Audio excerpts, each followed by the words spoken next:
Oltre 18 milioni di euro sono stati impegnati dall'assessorato regionale della famiglia e delle politiche sociali, diretto dall'assessore Nuccio Albano, in favore di persone con disabilità gravissima per il pagamento del beneficio economico del mese di maggio 2025.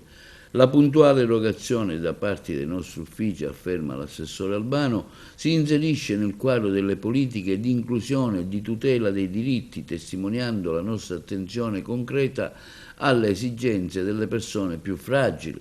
La ripartizione delle risorse alle varie ASP della Sicilia garantisce un intervento capillare e mirato volto a migliorare la qualità della vita di oltre 15.000 persone, a conferma del nostro impegno costante nel promuovere l'autonomia e il benessere delle persone con disabilità.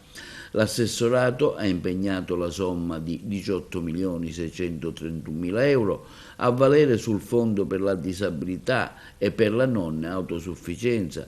Le risorse saranno destinate alle ASP siciliane sulla base della comunicazione e del numero delle persone colpite da disabilità gravissima. I soggetti censiti nel mese di maggio 25 risultano oltre 15.500.